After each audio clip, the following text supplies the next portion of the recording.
Good morning, my name is Mirco Guigli. I'm a graduate student from Stanford Burnham Medical Research Institute, and today I would like to talk to you about the continuous eye contact screening. So first of all, I would like to give you a background information just to better understand what eye contact screening means. Then I will go through my real project, so I will present you the goal of my project, the implementation, and finally the results and the conclusion. So, first of all, eye contact screening. What eye contact screening means? Eye contact screening is a fully automated system which actually is able to acquire several images out from the microteter well plate, which is the most common biological specimen, and then is able to analyze that images and gives you real number, is able to quantify the information out from the images. Obviously, to capture such of detail inside of the picture, we need to use 10x as magnification or a higher magnification. Obviously, always for the same purpose, we need to have a resolution of a micron or better in the range of from 1 to 5 microns. The actually screen rates nowadays is 20,000 wells per day.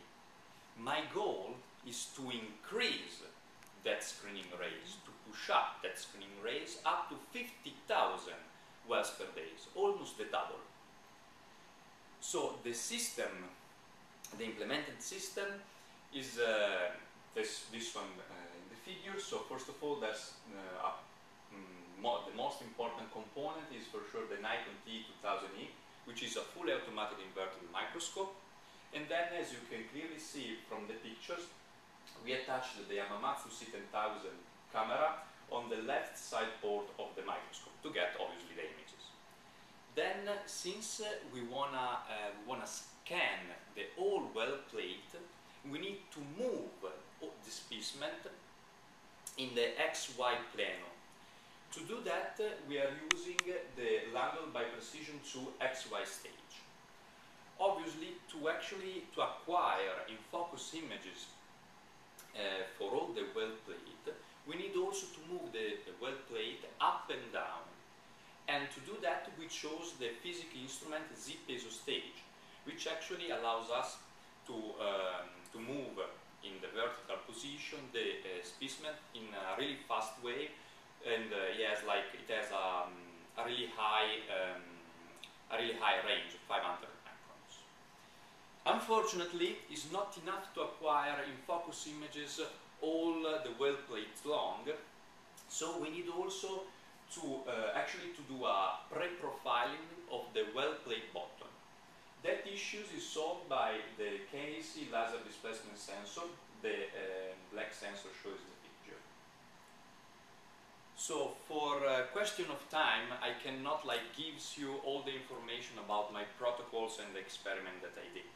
But I'm going to give you an example of my typical results. First of all, we started with a synthetic target, which is the Ronchi rule.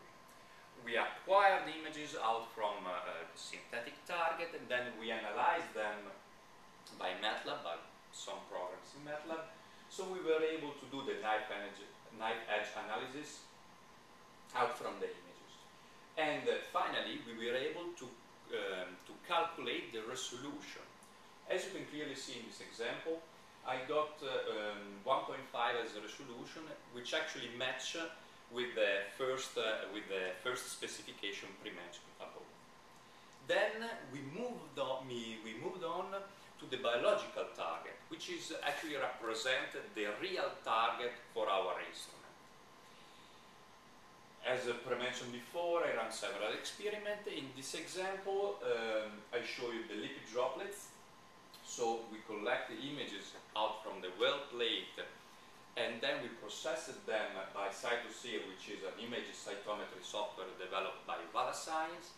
And finally, instead of the resolution this time, we got the Z prime, which is the most important number to quantify the information out from the pictures.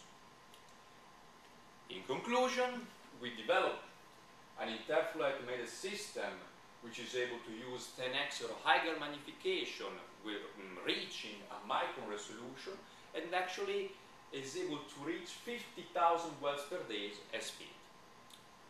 So thank you for your attention. I'm here for